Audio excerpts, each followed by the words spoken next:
Assalamualaikum warahmatullahi wabarakatuh.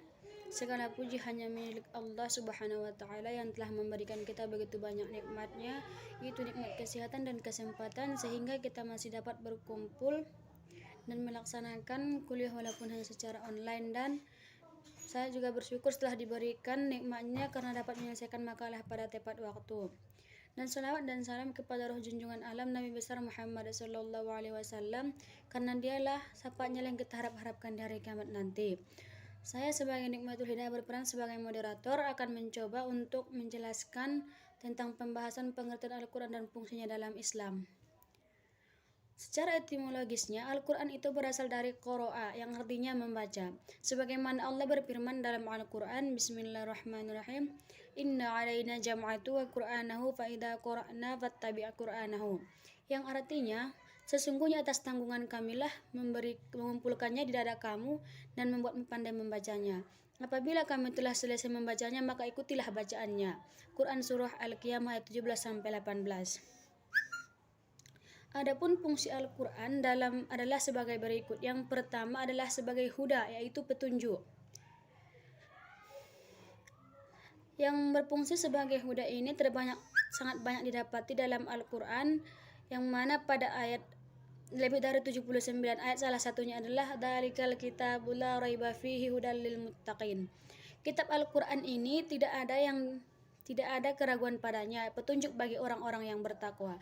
Quran Surah Al-Baqarah ayat 2. Yang kedua sebagai rahmat, keberuntungan yang diberikan Allah dalam bentuk kasih sayangnya. Al-Quran sebagai rahmat untuk umat ini tidak kurang dari 15 kali disebutkan dalam Al-Quran. Yang ketiga sebagai furqan, pembeda antara yang baik dan yang buruk. Dan yang keempat sebagai mau'izah, yaitu pengajaran yang akan mengajarkan dan membimbing umat dalam kehidupannya untuk mendapatkan kebahagiaan di dunia dan akhirat. Fungsi mau'izah ini terdapat setidaknya dalam 5 ayat Al-Quran. Salah satunya adalah wa katabana lahu fil alwahi min kulli syai'in mau'izah, yang artinya, dan telah kami tuliskan untuk Musa pada luh-luh Taurat sebagai pelajaran dan penjelasan bagi segala sesuatu. Quran Surah Al-A'raf ayat 145. Yang kelima adalah sebagai tibyan atau mubin, penjelasan atau yang menjelaskan terhadap segala sesuatu yang disampaikan Allah. Yang keenam sebagai busyra, berita gembira bagi orang-orang telah berbuat baik kepada Allah dan sesama manusia. Dan yang ketujuh sebagai musaddiq, yaitu pembenar terhadap kitab yang sebelumnya, seperti dalam surat Ali Imran, Nazzala 'alaikal kitaba bil haqqi musaddiqan lima baina yadayhi. Dia menurunkan Alkitab Al-Quran itu kepadamu dan sebenarnya membenarkan kitab yang telah diturunkan sebelumnya. Yang kedelapan sebagai nur, cahaya yang akan menerangi kehidupan manusia dalam menempuh jalan menuju keselamatan. Dan yang ketujuh sebagai tafsil, yaitu memberikan penjelasan secara rinci sehingga dapat dilaksanakan dengan secara yang dikehendaki oleh Allah Subhanahu wa taala. Dan yang ke-10 sebagai syifa'ul as-sudur, yaitu obat bagi rohani yang sakit. Dan yang ke-11 sebagai hakim atau sumber kebijaksanaan. Dan Al-Quran sebagai sumber hukum menurut ulama imam mazhab. Yang pertama pandangan Imam Abu Hanifah. Abu Hanifah berpendapat dengan jumhur ulama bahwa Al-Quran merupakan sumber hukum Islam. Namun Imam Abu Hanifah itu berpendapat bahwa Al-Quran itu mencakup maknanya saja. Di antara dalil-dalil yang menunjukkan pendapat Imam Abu Hanifah tersebut, bahwa dia membolehkan sholat dengan menggunakan bahasa selain Arab, misalnya dengan bahasa Parsi walaupun tidak dalam keadaan mudarat. Dan yang kedua, pendapat Imam Malik. Menurut Imam Malik, hakikat Al-Quran adalah kalam Allah yang lafaz dan maknanya dari Allah Subhanahu wa taala. Ia bukan makhluk, karena kalam Allah termasuk sifat Allah. Imam Malik juga sangat menentang orang yang menafsirkan Al-Quran secara murni tanpa memakai atsar. Sehingga beliau berkata, seandainya aku mempunyai wewenang untuk membunuh seseorang yang menafsirkan Al-Quran dengan daya nalar murni, maka akan aku penggal leher orang itu. Dan yang ketiga, pendapat Imam Syafi'i, yaitu imam yang kita anut. Imam Syafi'i berpendapat bahwa Al-Quran merupakan sumber hukum Islam yang paling pokok, dan beranggapan bahwa Al-Quran tidak bisa dilepaskan dari As-Sunnah karena hubungan antara keduanya sangat erat sekali, sehingga seakan-akan beliau menganggap keduanya berada pada suatu martabat. Namun bukan berarti Imam Syafi'i menyamakan derajat Al-Quran dengan sunnah. Perlu dipahami bahwa kedudukan as-sunnah itu adalah sumber hukum setelah Al-Quran, yang mana keduanya ini sama-sama berasal dari Allah Subhanahu wa Ta'ala. Dengan demikian, tak heran bila Imam Syafi'i dalam berbagai pendapatnya sangat mementingkan penggunaan bahasa Arab.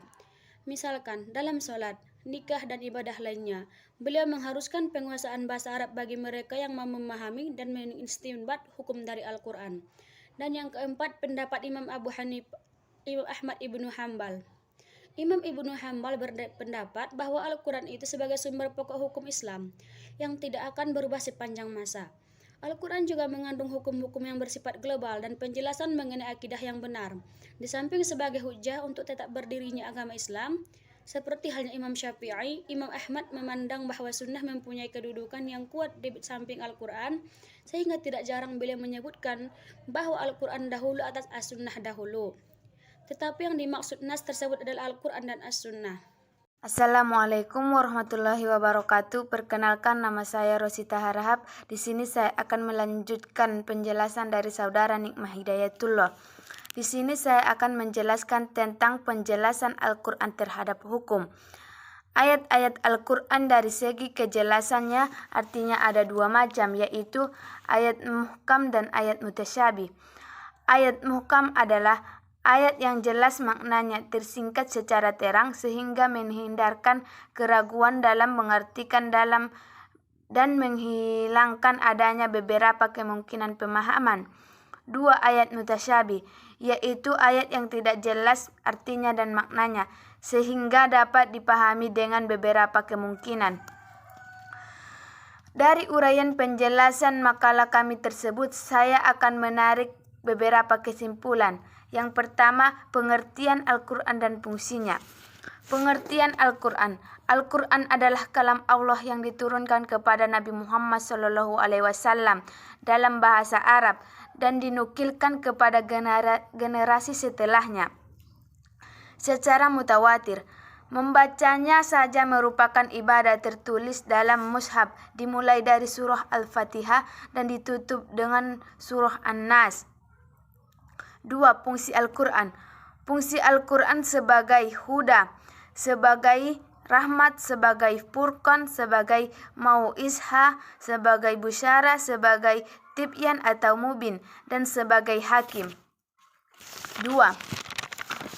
Al-Quran sebagai sumber hukum menurut ulama Imam Mushaf.